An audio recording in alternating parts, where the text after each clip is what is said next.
ಹೊರಗಡೆಯಿಂದನೇ ನನಗೆ ನ್ಯಾವಲ್ ಆಫೀಸರ ಫೀಲ್ ಬಂದಿತ್ತು. ಟಿಕೆಟ್ ತೊಗೊಂಡು ಒಳಗಡೆ ಹೋಗ್ತೀನಿ, ಮತ್ತೆ ಸೇಲರ್ ಥರ ಫೀಲ್ ಬರ್ತಿತ್ತು. ನನಗಂತೂ ಎಷ್ಟು ಹೆಮ್ಮೆ ಆಯ್ತು ಗೊತ್ತಾ. ಯಾಕಂದರೆ ನಮ್ಮ ನ್ಯಾವಲ್ಸ್ ಆಫೀಸರ್ಸ್ ಎಲ್ಲ 7500 ಕಿಲೋಮೀಟರ್ ಕೋಸ್ಟಲ್ ಲೈನ್ನ ಪ್ರೊಟೆಕ್ಟ್ ಮಾಡ್ತಿದ್ದಾರೆ. ನಿಮಗೇನಾರ ಮ್ಯೂಸಿಯಂ ಬೋರ್ ಆಗ್ತಿದೆ ಅನಿಸಿದ್ರೆ ಈ ಮ್ಯೂಸಿಯಂನ ಖಂಡಿತ ವಿಸಿಟ್ ಮಾಡಬೇಕು. ಇದು ನಮ್ಮ ಮೈಂಡನ್ನೇ ಚೇಂಜ್ ಮಾಡಿಬಿಡುತ್ತೆ. ಇದು ಫೋರ್ಟ್ ಕೊಚ್ಚಿನಲ್ಲಿರೋ INS ದ್ರೋಣಾಚಾರ್ಯ ಟ್ರೈನಿಂಗ್ ಸೆಂಟರ್ ಒಳಗಿರೋದು.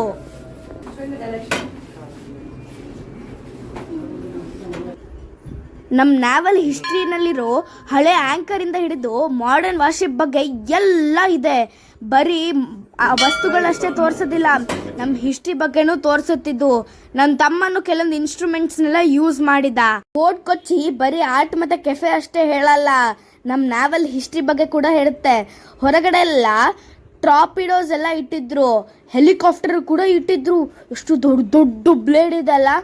ಈ ನ್ಯಾವಲ್ ಮ್ಯೂಸಿಯಂನಲ್ಲಿ ನಮ್ಮ ಕರ್ನಾಟಕದ ಕೂಡ ಏನೋ ಟ್ವಿಸ್ಟ್ ಇತ್ತು, ಅದನ್ನು ಮುಂದೆ ತೋರಿಸ್ತೀನಿ.